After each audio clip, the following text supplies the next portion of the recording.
E vamos então já dar aqui uma palhinha do que será assunto na coluna Olhar do Amanhã com o Dr. Álvaro Machado Dias, porque a gente vai falar sobre a possibilidade de prever o futuro. Você acredita nisso? Ou melhor, se eu te dissesse que o nosso cérebro pelo menos tenta prever o futuro.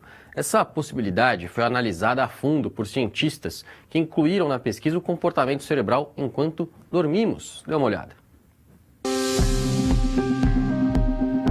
Uma descoberta científica fascinante tem a ver com o que o nosso cérebro faz enquanto dormimos. E adivinha? Ele tenta prever acontecimentos futuros. Essa é a conclusão de um novo estudo na revista Nature, realizado por cientistas de 2 universidades nos Estados Unidos. Segundo a pesquisa, o cérebro também reproduz experiências recentes. Os pesquisadores analisaram os neurônios de ratos que foram treinados para percorrer um trajeto com recompensas. Eles observaram que, durante o sono, as ondas neurais ajudavam a prever quais partes do trajeto os ratos estavam sonhando. Isso significa que o cérebro dos ratos não apenas revivia as explorações, mas também ensaiava experiências futuras enquanto dormiam.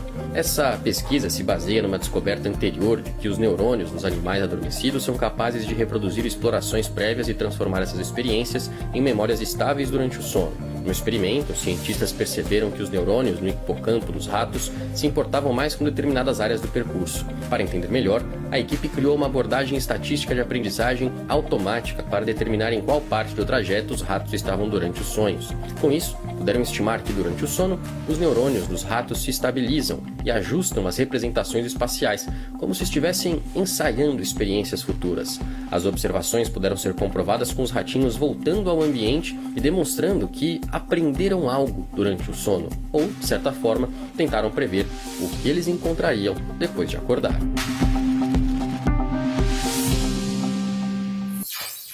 Hora de repercutir esse assunto então, vamos soltar a vinheta do Olhar do Amanhã.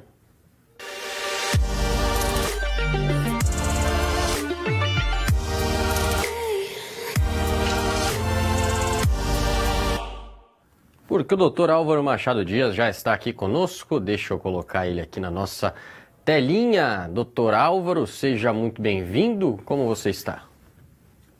Olá, Bruno, muito prazer estar aqui com você hoje de novo.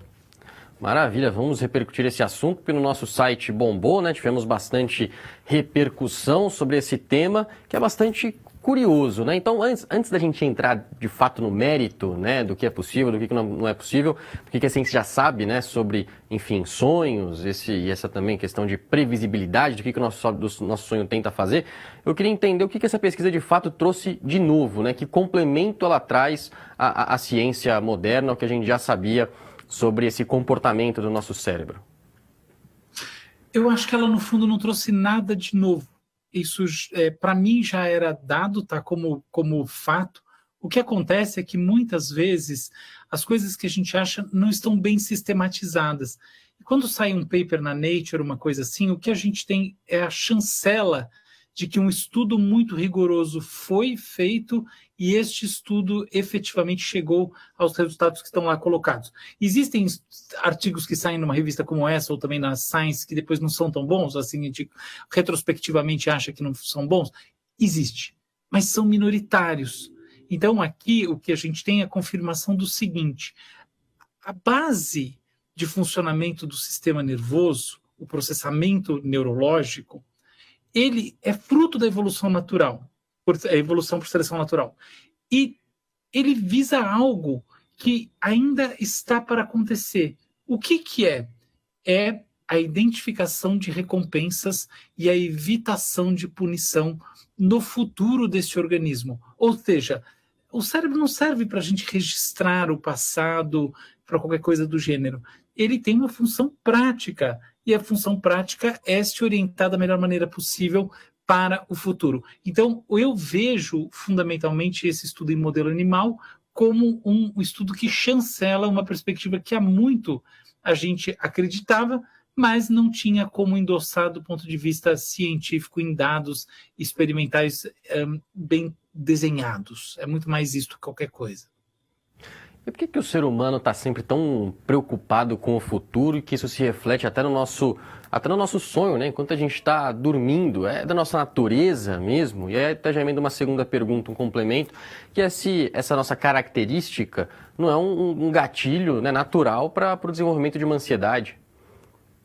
Olha só, a preocupação com o futuro, é a própria preocupação com a vida, com o que há de relevante para a gente. Para a gente entender o que é o futuro, é importante pensar o que é o presente.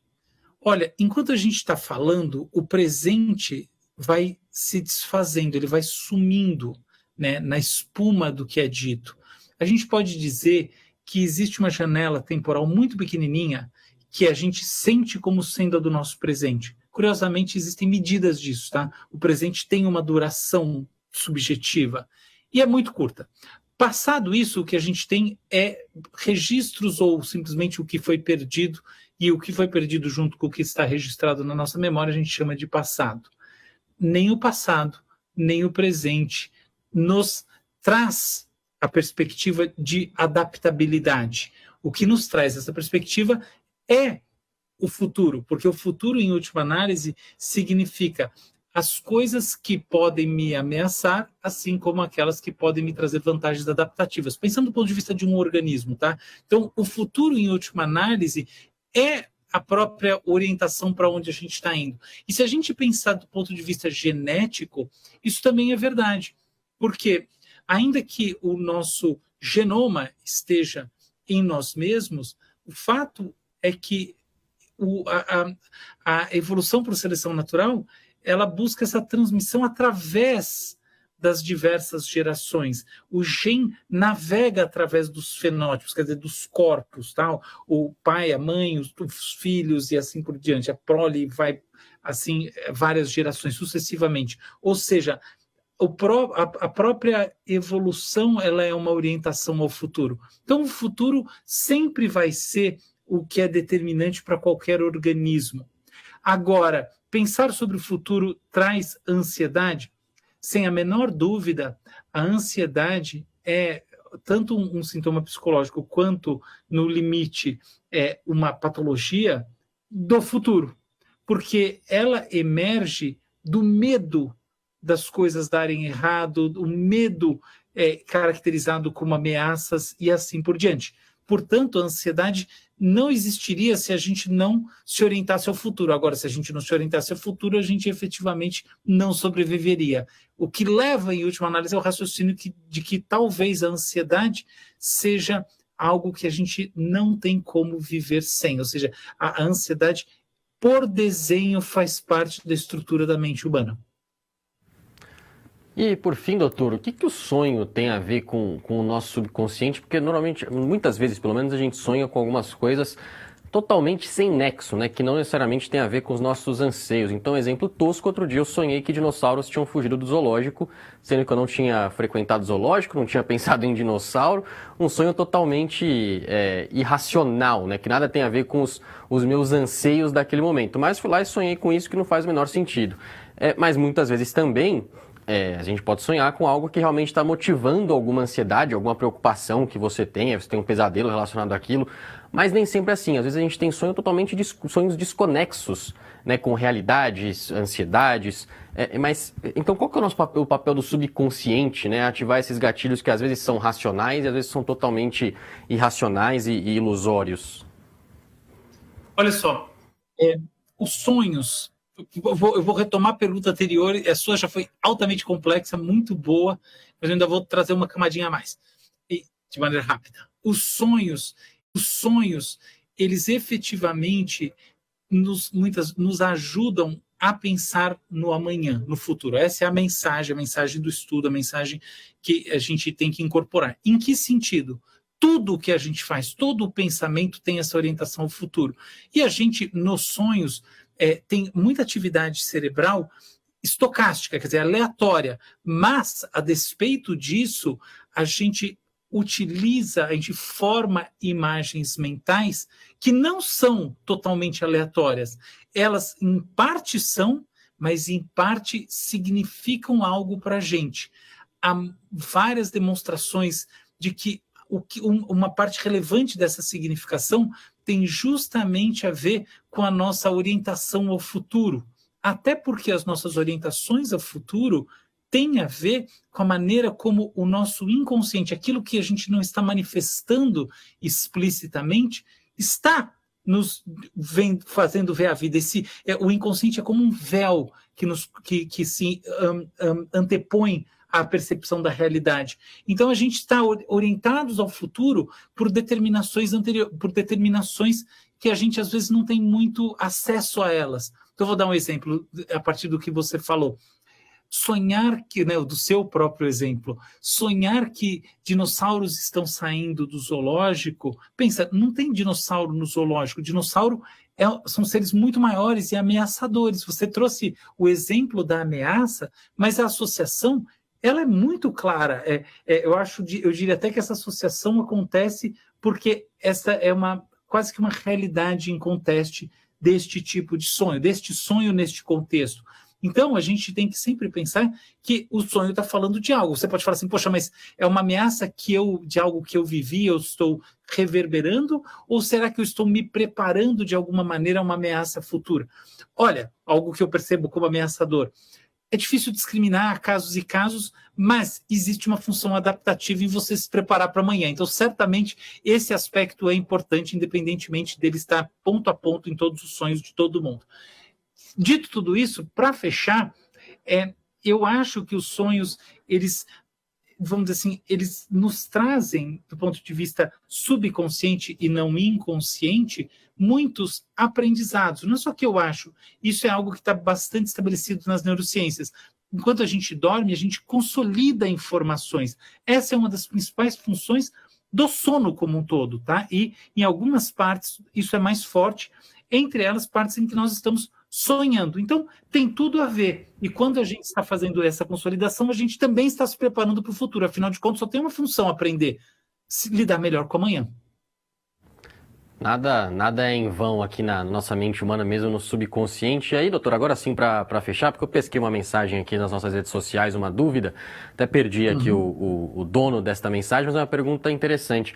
Ele pergunta do tal do déjà vu, né? Às vezes a gente sente que já viveu alguma coisa, às vezes até dentro de um sonho, você fala, puxa, mas será que eu já não sonhei com isso e estou vivendo isso agora? Você sente que você já passou por aquele momento, mas não necessariamente tenha passado, pode ter sonhado com aquilo, então fica uma sensação de que você já viveu ou de que você preveu, né?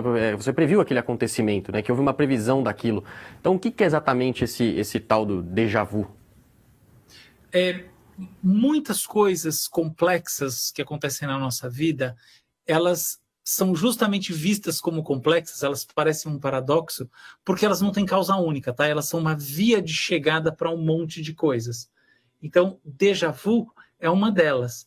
Existem diferentes causas, tá? Do ponto de vista neurológico, quando a pessoa assim, sofre de epilepsia e, sobretudo, assim, quando o paciente está numa fase de crises, os déjà vu são muito mais constantes. Então, existe um componente neurológico que, em algumas situações, pode dar essa sensação e que tem a ver com a sincronização entre áreas cerebrais. É um negócio super mecanicista, dá essa sensação, porque essa sincronização, ela curiosamente é forte demais e não fraca demais, e esse movimento que é, vamos dizer assim, excessivamente coerente, tá? Então, assim, o cérebro está vibrando de uma maneira única, gera, uma vez que essa coerência seja perdida, uma sensação paradoxal de que algo já foi vivido. Então, essa é uma explicação muito ligada à mecânica.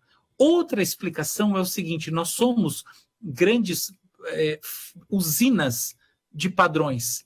E, efetivamente, os padrões eles vão sendo armazenados a partir das suas características gerais. Afinal, essa é a maneira como você armazena um padrão. Se você for armazenar todos os detalhes, não é mais um padrão. E, na padronização de experiências, a gente reconhece que elas são parecidas. O problema é que, como esse armazenamento ele foi feito através da simplificação dessas experiências, a gente não necessariamente consegue determinar a especificidade do que gerou semelhança. Então, há déjà vus que, de fato, refletem a semelhança entre as experiências. Muitas vezes, o sujeito eu li um artigo muito interessante sobre isso, sobre os déjà vus que não são déjà vus no sentido que parece que eles são grandes viagens, mas efetivamente são a identificação de padrões de situações parecidas. Então a gente tem isso daí, quando a gente consegue decodificar de onde veio a semelhança, a sensação de déjà vu desaparece, a gente fala, nossa, não é que era parecido mesmo? e pronto. A terceira manifestação, que é a mais interessante, que é a dos déjà vus, que a princípio eles não têm nenhuma base assim, neurológica, nem efetivamente tem a ver com reconhecimento de situações específicas que a gente viveu. Ou seja, eles são os verdadeiros déjà vus, assim, no sentido mais paradoxal. Em geral, o que acontece nesse tipo de situação é que a gente tende a processar de maneira incompleta ou imperfeita uma situação, é como se fosse um errinho de processamento imediato que faz com que a gente, instantes depois, reprocesse a mesma a situação, né, do ponto de vista cognitivo e afetivo, sentindo que aquilo está acontecendo pela primeira vez. Ou seja, o déjà vu não vem em relação a um passado remoto, mas em relação àquilo que aconteceu imediatamente antes. Isso é curioso, mas isso é muito comum e tem muito a ver com o fato de que a nossa consciência ela não é um contínuo como a gente sente, ela é como um conjunto de ilhas que são tão próximas umas das outras que a gente às vezes sente que não há ilha nenhuma, há um continente. Mas há sim esses pequenos lapsos, e às vezes esses pequenos lapsos são suficientes para que alguma coisa nesse sentido aconteça. Olha só, agora para fechar, como existe um paralelo entre essa maneira de ver as coisas, essa pequena falha de processamento imediato, com a situação que eu descrevi que acontece com o paciente que tem epilepsia. Eu estava falando em grande sincronia. Essa sincronia é como se essas ilhas fossem vistas como uma coisa só que elas não são. Então, no primeiro momento em que há uma disrupção nessa experiência de continuidade, surge o déjà vu. Então, no fundo, as coisas não são tão diferentes, ainda que as causas profundas sejam. Sensacional, uma baita aula aqui pra gente nessa quarta-feira de Olhar do Amanhã, Dr. Álvaro Machado Dias, neurocientista, futurista, nosso querido colunista aqui do Olhar Digital News. Muito boa noite para você, obrigado pela sua participação e até a semana que vem. Eu que agradeço muito, adoro falar dessas coisas, nada simples.